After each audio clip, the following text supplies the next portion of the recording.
Hey, what's going on, everybody? Brent Hyden here, coming at you on this Wednesday morning, talking 7 games around the association. If you're not already following me on Twitter, my Twitter handle at Brent Hyden1 is in the description down below. Also, you can check out my Patreon page, patreon.com/Brent Hyden, and you can get access to my daily content projections, Discord, and all that good stuff for a low monthly price. Or you can send me a direct message over on the Twitter machine. Find out how you can get access for 50% off this season long price. Quick reminder about the trade deadline that does come up tomorrow at 3 p.m. Eastern time. Already saw a trade last night with Tobias Harris heading to Philadelphia. Mike Scott, Boban Marjanovic also included in that trade. Landry Shamet, Mike Muscala, Wilson Chandler all heading over, along with some draft picks, to the Clippers.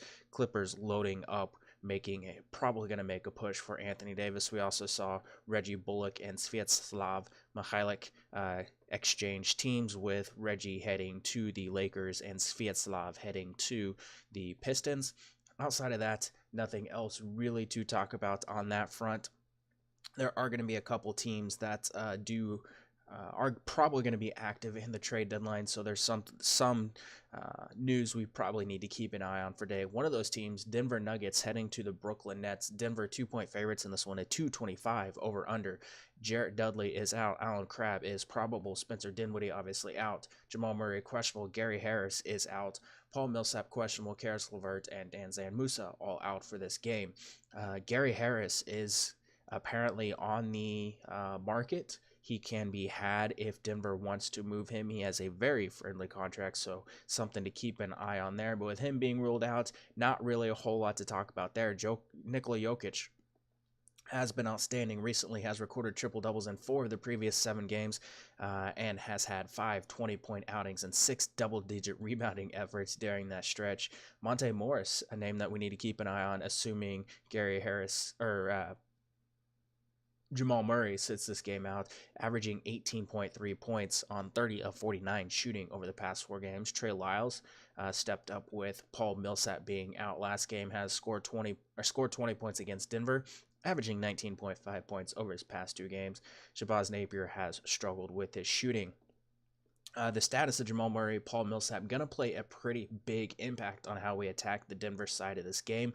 But with Gary Harris already ruled out, we can obviously go back to, Nikola Jokic, who is going to be in play regardless because, centers against Brooklyn, it's a thing. Nikola Jokic, 30.9% usage rate, 1.60 fantasy points per minute without Gary Harris on the floor. Obviously draws a phenomenal matchup here. The Nets rank 2nd in fantasy points per game allowed to opposing centers, 23rd in defensive efficiency to the position. As I mentioned earlier, he has recorded triple-doubles in 4 of the previous 7 games. He has been an absolute monster recently, and he's a core option for me tonight, someone I'm going to be trying to jam in my lineups. Did struggle against the Pistons, but just monster 60-plus fantasy point upside in the spot. We saw him put up 37 points with 21 rebounds against the Nets the last time these teams faced off. Yeah, Nikola Jokic, gonna smash here tonight. Someone that I definitely want to get some exposure to. Malik Beasley, 19% usage rate, 0.83 fantasy points per minute whenever you take Gary Harris off the floor. I still have some interest in him. 5,700 on DraftKings, 5,100 over on FanDuel. Not as great of a play here, but still someone that we can look at. Still going to play 30-plus minutes. Would get a few extra if Jamal Murray sits out, so that's something we definitely want to keep an eye on. Will Barton, interesting option here, has really struggled lately, averaging 25.2 fantasy points over his last 7 games, but he makes for a pretty solid GPP option here. Average is just shy of a fantasy point per minute with a 23.8 usage rate without Harris, but if Jamal Murray sits, 25.1% usage rate, 1.01 fantasy points per minute this season. He's 6K on DraftKings, 5,500 over on FanDuel. Really solid spot here for him.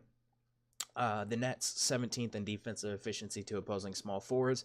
They allowing 45.5% field goal percentage, but 40% three-point shooting, which is something to keep an eye on because Will Barton taking a decent amount of his shots from 3-point range this season. So I have a decent amount of interest in him.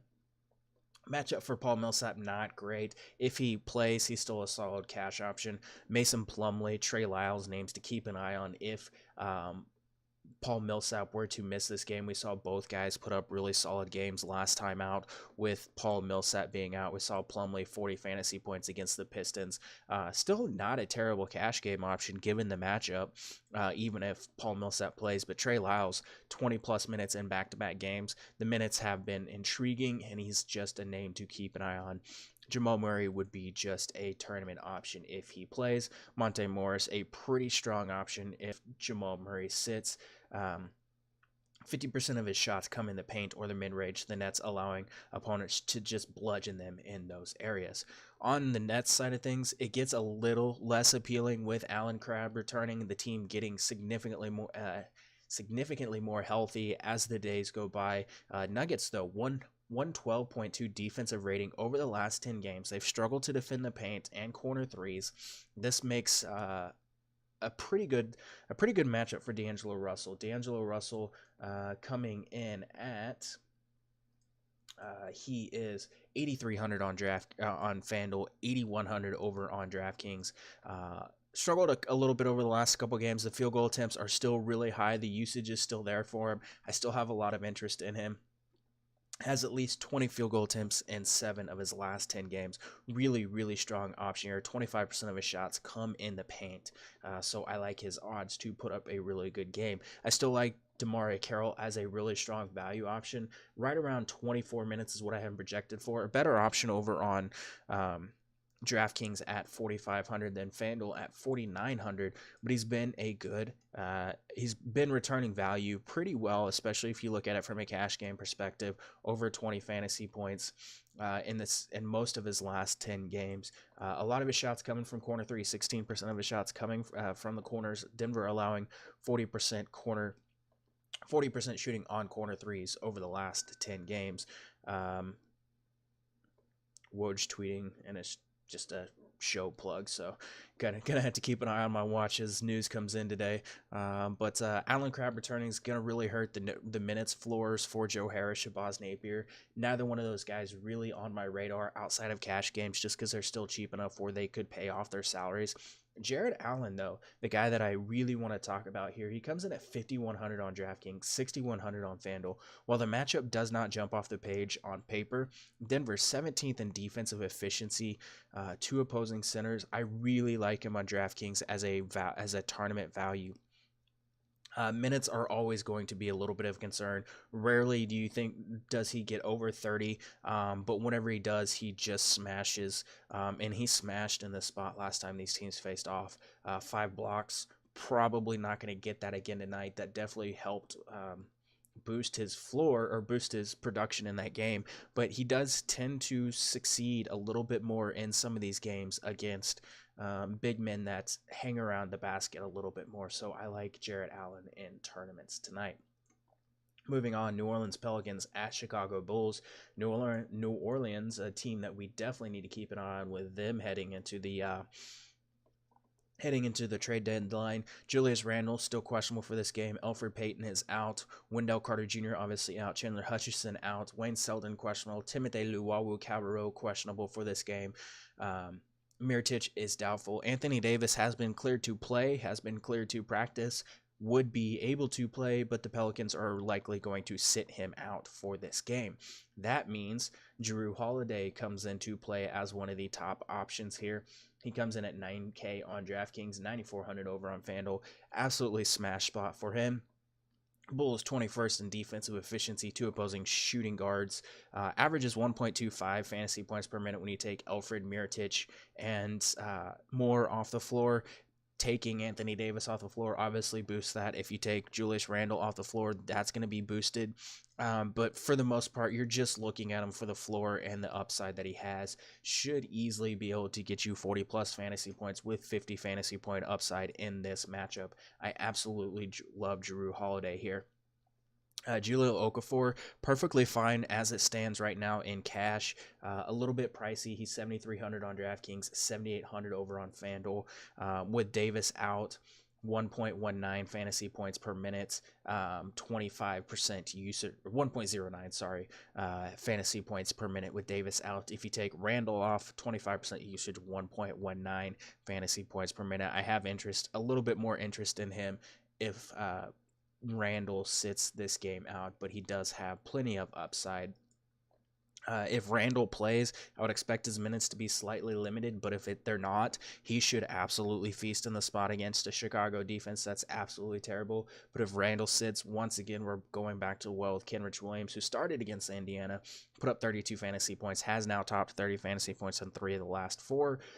Bulls 20th in defensive efficiency to opposing power forwards on the season.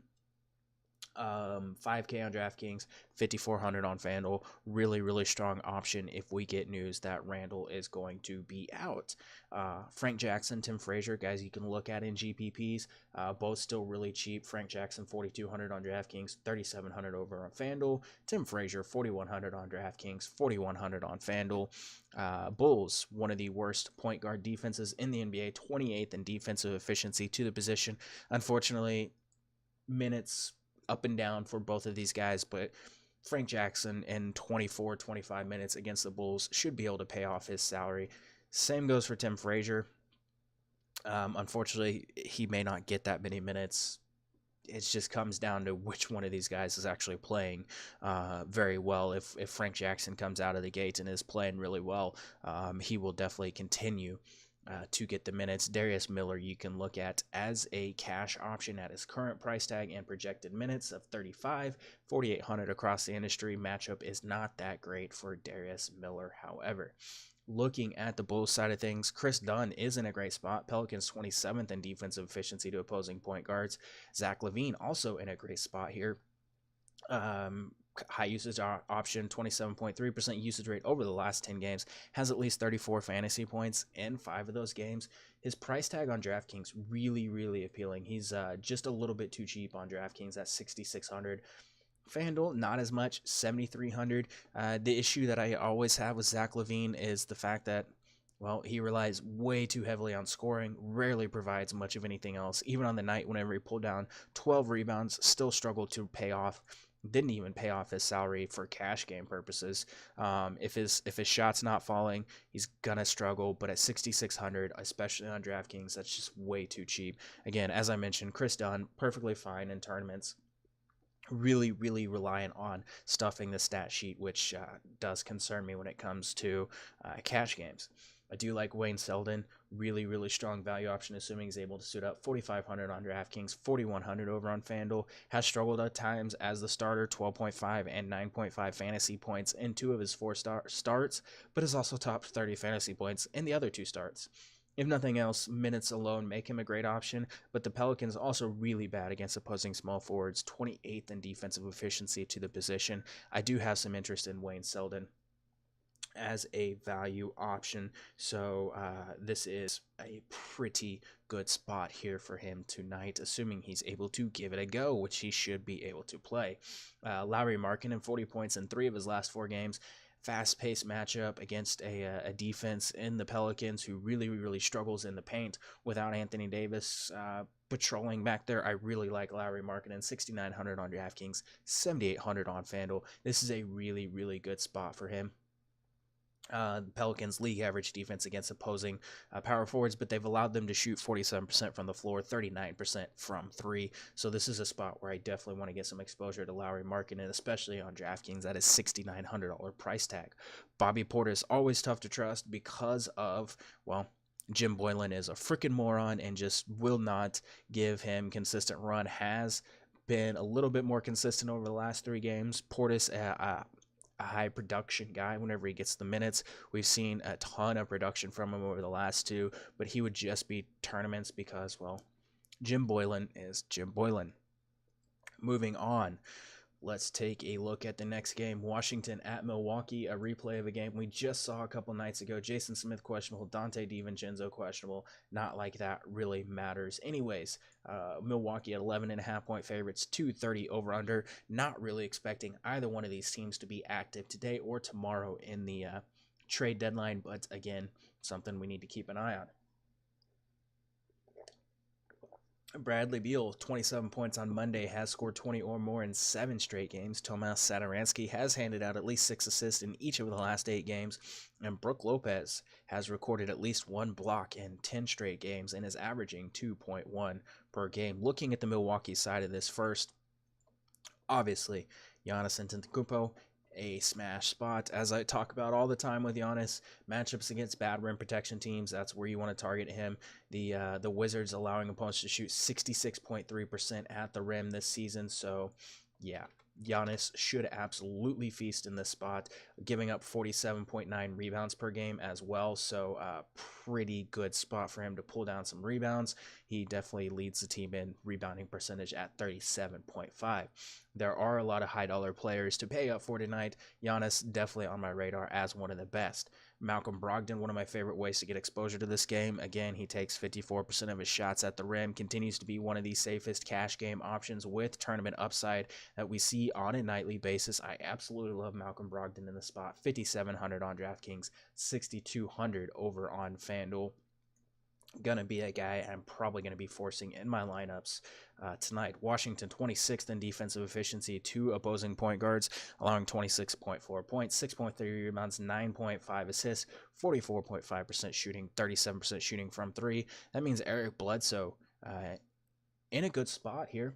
Eric Bledsoe, always tough to trust, but with 40 plus fantasy points in two of the last three, was on pace for 40 plus against the Nets. 5 steals, 4 steals in those 2 games. Has been really good against the Wizards this season. In one game this season, Giannis missed that game, I believe. Really good shot. Really good GPP option here. Chris Middleton can be used in all formats. Washington has been pretty good against opposing small forwards, though.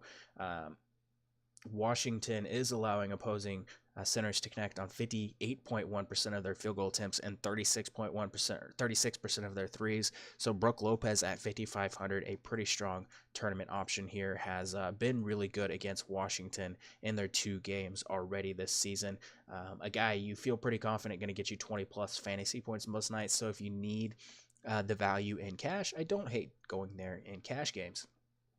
Bradley Beal continues to be one of the top cash and tournament options on a nightly basis because of the scoring and because of his role on this team. Over 33% usage rate whenever John Wall and all these other guys are out.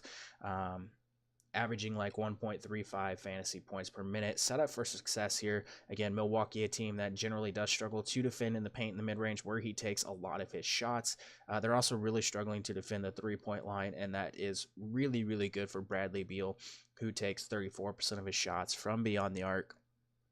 8,600 on DraftKings, 9K on FanDuel. Again, you're looking at 40 plus fantasy points most nights. Did struggle a little bit against Milwaukee in this game last time out, but I still really like Bradley Beal here tonight. You could look at Otto Porter. You can look at Tomas Satoransky. Satoransky, the guy that I would probably be considering here, 5,600 over on DraftKings, 6,700 on FanDuel. Continues to just fill up the stat sheet. I don't hate taking a shot on him at his price tag, even in cash games. Otto Porter would just be a tournament option here, but this is not a terrible spot for him. Has been over 30 fantasy points in 2 straight games, so that is attractive. Jeff Green, a solid value here. Yeah, that's pretty much it. Washington, it's not a whole lot to talk about on a nightly basis. Don't go chasing the Jordan McRae game. Just don't do it. The minutes just aren't going to be there for him most nights. Did have a really good game. He just got really hot against Atlanta. Not somewhere I'm looking here tonight. Moving on, Charlotte at Dallas. Dallas 4-point favorites in this one. 216.5 over under. JJ Barea obviously still out. Tony Parker doubtful for this game. We do need to keep an eye on the Charlotte Hornets. They are in serious talks with Memphis to acquire Marc Gasol, and we saw Memphis sit Marc Gasol last night. That leads me to believe they're very close to coming to a deal. If I had to guess, it would be Bismack Biyombo or Nick Batum that are included in that deal, if not both, just because of the way the contracts need to match up with money. Something to keep an eye on. Kemba Walker, averaging 34.5 points over his past 2 games, has topped 20 in each of the past 4 outings. Luka Doncic, 30 points in 3 of the past 4 games, averaging 29.5 points per game over that span. Kemba Walker, really the only guy that I have a ton of interest in from the Charlotte side of this game. I'll get to a couple of the other options here in just a second, but Dallas, 18th in defensive efficiency to opposing point guards, would really just be a GPP option for me. Charlotte coming into tonight's game on a back-to-back, had to fly and lose an hour of time coming from Charlotte to Dallas. That is somewhat concerning. They have played a pretty, they've played what, 4 games in the past 5 nights. So, no, yeah, this will be 4 and 5 for them. So, really, really tough spot for Charlotte, so definitely something to keep an eye on. They could be pretty tired, but Kemba Walker at 8,800 on DraftKings, 9,300 on FanDuel, a little bit appealing. Outside of that, Jeremy Lamb continues to be a guy that you can look at in cash games, has a decent amount of upside. I would like to see the minutes coming up for him. That's a little bit disturbing. I would like to see them over 30 minutes, but the role that he plays on this team makes him a decent cash game option. Dallas allowing opposing shooting guards to shoot 24 or to score average 24.1 points, 5.7 rebounds, 4.6 assists per game. Cody Zeller looked really good last night in limited minutes, 23 minutes against the Clippers, 11 rebounds, 6 points. Did have 5 fouls in that game, but still got to value. Would not be a terrible spot for him here tonight if he's able to be a full participant once again, especially with Dallas not having DeAndre Jordan in the lineup. Projection models and things like that are not going to be fully accounting for that as we speak right now. If Zeller were to miss, or if Biyombo were to be traded, or if Batum were to be traded, or anything like that, Hernan Gomez could be an interesting value option. Just one of those things where we're just going to need to keep an eye on the news here today. I don't hate Marvin Williams as a cash option as well. Has been returning value most nights. We'll get some minutes as a small ball 5, and Malik Monk a value option to consider as well. Did not really get there against the Clippers, but over the last few games has been playing significantly better with 20 plus fantasy points in 4 of the last 5. On the Dallas side of things, obviously Luka Doncic. I don't know how you fade Luka in this spot. 9,500 over on DraftKings. He is a little bit pricey. I understand that part, but his performance against the Cavaliers shows the upside. 9,700 over on FanDuel. 33 minutes, 25 field goal attempts, 4 of 11 from 3, 11 rebounds, 6 assists, 35 points. Yeah, Luka Doncic gonna smash in this spot. He had let's see, I have his usage rate listed here, 40% against the Cavaliers. Well, I don't expect his usage rate to be that insane going forward. Whenever you have Tim Hardaway Jr. in the lineup and things like that, he's still going to be a great option every single night. Charlotte allowing the 12th most fantasy points per game, and their inability to defend the paint and the rim. Really, really, really good spot for Luka Doncic. Jalen Brunson got the start alongside him last game. Played really well. I don't know if Tim Hardaway Jr. is going to slot into the starting lineup just yet, but having him there is going to have me off Jalen Brunson, who played over 30 minutes in that game. Not really somewhere I want to look. If Tim Hardaway Jr. does make it into the starting lineup at 4,900 on DraftKings, really, really, really tough fade. 6,100 on FanDuel. I can understand fading there. Charlotte is really, really struggling against opposing shooting guards. They 29th in defensive efficiency to the position, 23.9 points, 6.3 rebounds, 5.7 assists, 46.6% shooting, and 38.1% three-point shooting allowed to the position. Would be a really, really, really good option, especially on DraftKings. We actually just saw Tim Hardaway have a really good game against Charlotte last time out. 37 fantasy points in that game in just 31 minutes. I have a lot of interest in him, especially on DraftKings. You can still look at Dorian Finney-Smith as a tournament or as a FanDuel option if you wish. Maxi Kleber, Dwight Powell, 2 options that you can definitely consider. Dwight Powell, 4,500 on DraftKings, 5,500 on FanDuel. Maxi Kleber, 4,300 on DraftKings, 5,200 on FanDuel. Project pretty similar to each other. I think I would prefer Kleber a little bit more than Powell, but they're going to split minutes pretty evenly, and that kind of hurts the upside of both. Looking at Phoenix at Utah. Utah 14.5 point favorites in this one, 221 over under. Utah is at least in talks to acquire Mike Conley. They're trying to be active at the trade deadline. Don't know if anything's going to transpire today. Phoenix probably not going to make any kind of moves heading into the trade deadline. TJ Warren out, DeAnthony Melton out, Devin Booker questionable, Howell Neto probable for this game. Without knowing if Devin Booker's going to play, I don't think he's going to sit this one out, but it's definitely something we need to keep an eye on. Jazz 14 and a half point favorites already. If Devin Booker were to miss this game, would definitely be even higher favorites. But that doesn't mean we have to completely fade Phoenix in the spot. The Jazz defense, not as good lately as we would expect. They've really been susceptible in the paint. Over the last 10 games, opponents have shot 43.2% in the paint, and they've really struggled to defend the three-point line all season. But over the last 10 games, opponents have shot 43.1% on corner threes, and then over the entire season, opponents have shot 37.1% on above-the-break threes against the Jazz. While that doesn't really help Devin Booker in the spot, his price tag $8,400 on DraftKings, $8,400 on FanDuel makes him a fairly solid tournament option. But Mikal Bridges has been outstanding recently. $4,600 on DraftKings, $5,400 on FanDuel. He's the guy, I think, if anyone pays off their salary from this game, it's probably Bridges. Given his shot profile, he's top 24 fantasy points in 4 straight games. Minutes really secure here, but his shot profile is something that has me interested in here.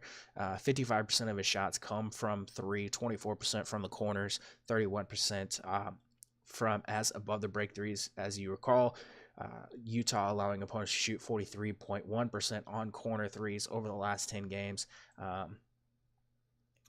It's a spot where I think we can get Bridges at pretty low ownership. And again, the minutes really solid for him. And Utah's actually not been great against opposing small forwards for most of the season. So this is a spot where I actually have some interest in him. Pulling it up, let me see what Utah ranks against small forwards. I didn't have it in my notes, even though I noted it. Their league average against the position, but opposing small forwards are shooting 41.9% from 3 against the Utah Jazz. So Mikal Bridges, that's a name to keep an eye on for value. So outside of that, you can look at Kelly Oubre, Josh Jackson, both average a little over fantasy point per minute with Melton and Warren off the floor. Matchup just not that great for either one of these guys. If I had to pick one person to potentially have some success here, it would be Kelly Oubre. 15% of his shots come in the paint, 39% of his shots come from 3. He's just a little bit of a better scorer than Josh Jackson, but Jackson, 25% of his shots in the paint, has been shooting a little bit better of late, has scored 25 points in each of the past 2 games, double digits in 7 of the past 8 outings. So again, someone to at least, I guess, keep an eye on. DeAndre Ayton, not really the type of center that punishes the Jazz. They struggle a little bit more against some of these stretch bigs, but 23% of his shots come in the paint, so he could have some success here. If Devin Booker misses this game, outside of like Bridges, I'm just not really looking at a whole lot here. On the Utah side of this, obviously, if you're someone that factors blowout risk into your lineup building thought process, which you probably shouldn't. You probably don't want to have any exposure to Utah. That being said, there's a chance that one of these guys pays off their salary tonight, whether it's Rudy Gobert, Ricky Rubio, Donovan Mitchell, Joe Ingles, Favors, Crowder. Someone's going to have a good game here, especially if Utah does blow this out. If I had to guess, it would probably be Donovan Mitchell. Suns, 30th in defensive efficiency, 2 opposing shooting guards, 25.2 points, 6.2 rebounds, 4.7 assists, 48.7% field goal percentage, 42% three-point percentage allowed to the position. Mitchell has topped 20 points in 14 of his last 15 games. I think he offers the better combination of floor and upside than Ricky Rubio, but Rubio coming in at $6K on DraftKings, $6,300 on FanDuel, also draws a really good matchup, but more so just a tournament option for me tonight.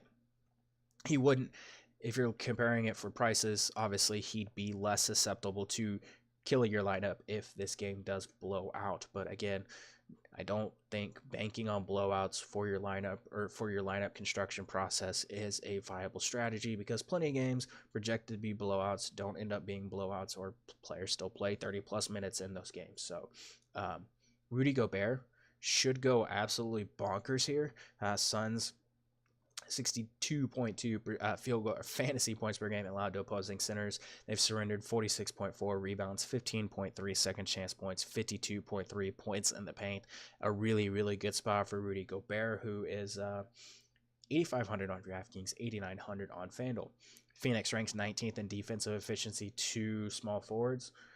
Makes Joe Ingles an interesting option here. Derek Favors, Jay Crowder, always safe for cash games. 16% of Crowder's shots are corner threes. Suns have allowed 42.2% shooting on corner threes this season. Jay Crowder, 4,600 on DraftKings, 4,800 on FanDuel. Not a terrible way to get exposure here tonight. Most nights going to get you in the mid to upper 20s in fantasy points, and that is pretty appealing in cash games at his current price tag. Moving on, Houston at Sacramento. Rounding the corner here, Eric Gordon questionable for this game. Houston not really active in the trade deadline talks. That being said, Daryl Morey is Daryl Morey, so who knows what's going to happen there. Sacramento, a team we definitely need to keep an eye on, has not really been any news coming out of the Sacramento front office, but with them being one of the only teams that has a bunch of cap space, I would not be shocked to see them making some sort of moves, even if it's just to take on dead salary or something like that.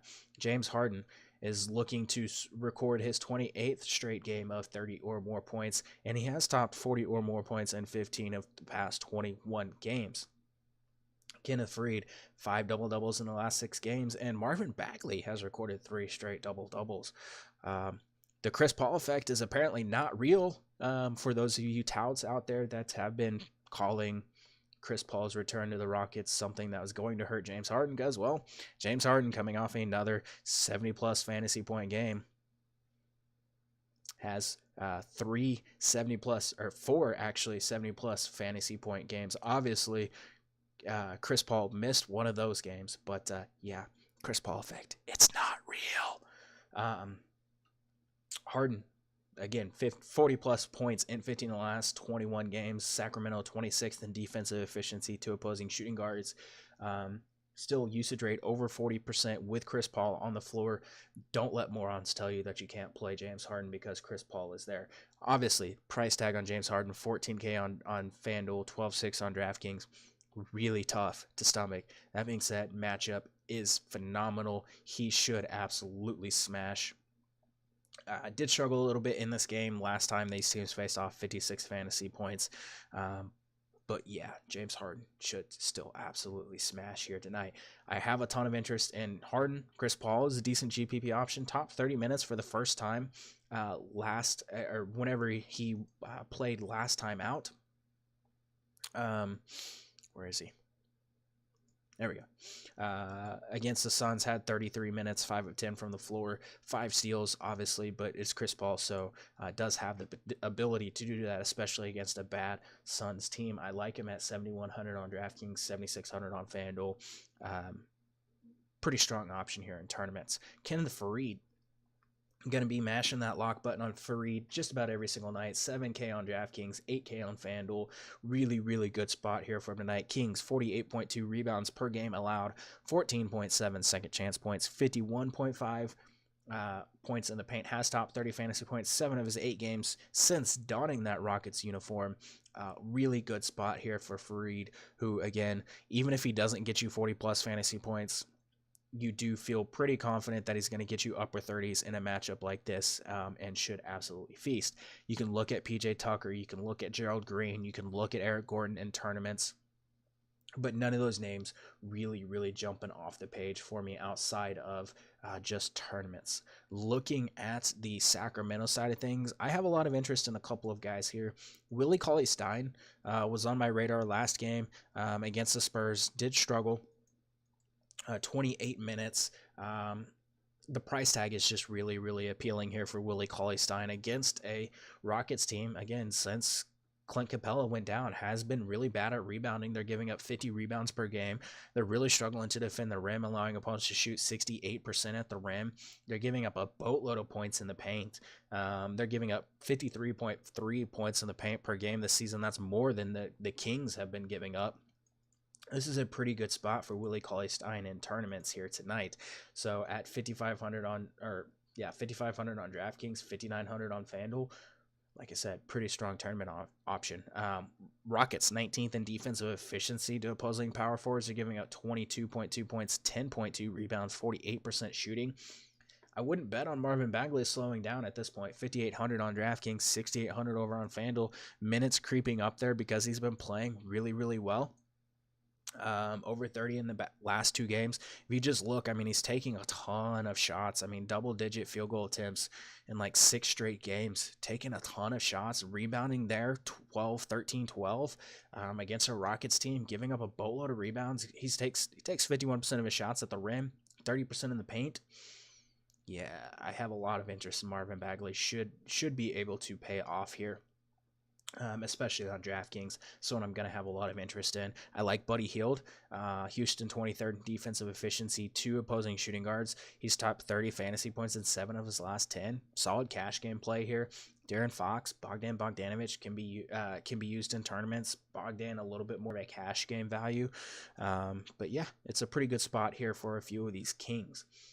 Last game of the night, Golden State, 11-point favorites in this one, 233 over-under as they take on the San Antonio Spurs, who have embarked on their annual rodeo road trip.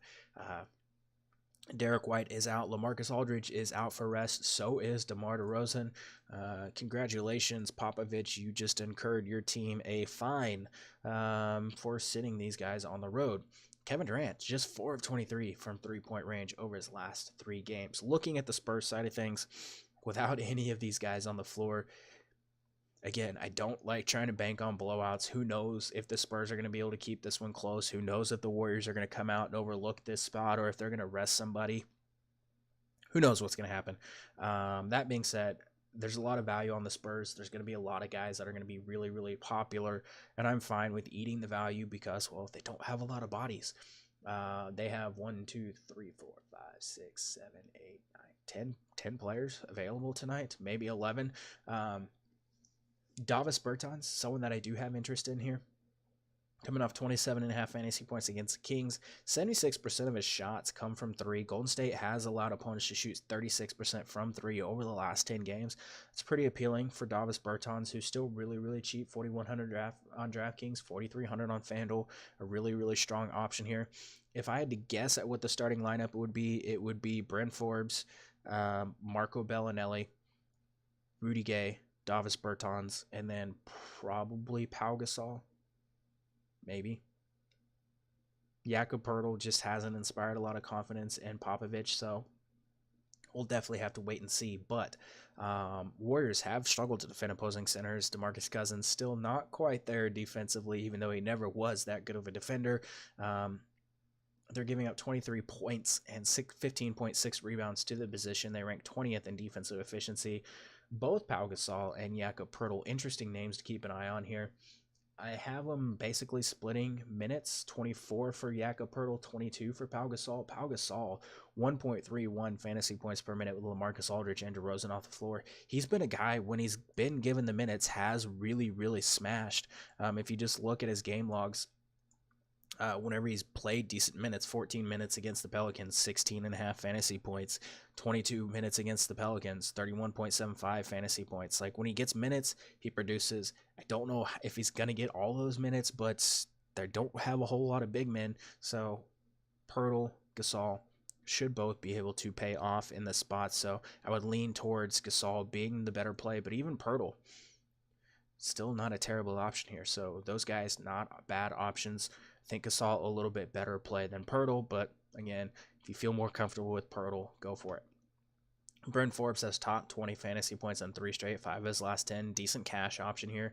Going to play a boatload of minutes. Patty Mills, Marco Bellinelli, always have appeal again. Bellinelli, 26.6% usage rate, 1.00 fantasy points per minute whenever you take DeRozan and Aldridge off the floor. 4K on DraftKings, 4,300 on FanDuel. I have a decent amount of interest in him as a guy that I want to get some exposure to. Again, as I mentioned, Patty Mills is perfectly fine, 4,200 on DraftKings, 4,300 on FanDuel. Had a decent game against the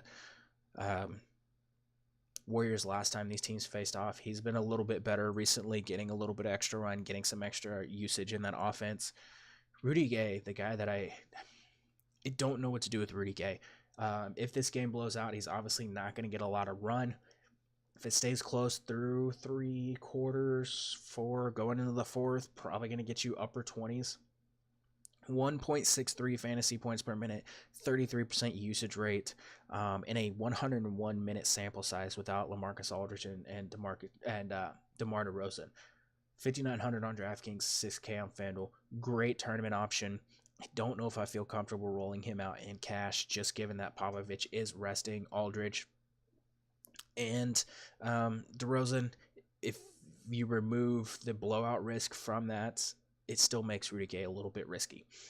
So yeah, I think that covers most of those guys.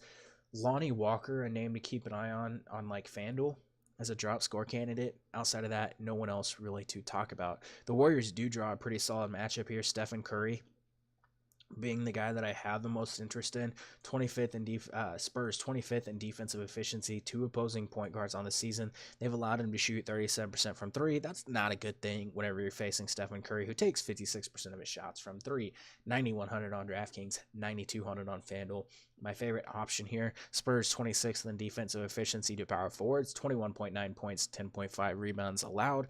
That makes Draymond Green a pretty solid option as well. 6,300 on DraftKings, 7,500 on FanDuel. Obviously a better play over on DraftKings. Kevin Durant could be in a bounce back spot. San Antonio is struggling to defend in the paint in the mid-range, allowing 42.6% shooting in both of those areas. Kevin Durant takes a lot of his shots in the paint in the mid-range, 52% of his shots.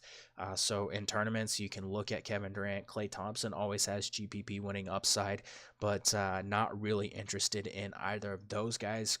The price tag on Thompson on DraftKings is pretty appealing at 6,200. So again, in tournaments, someone that we can definitely look at.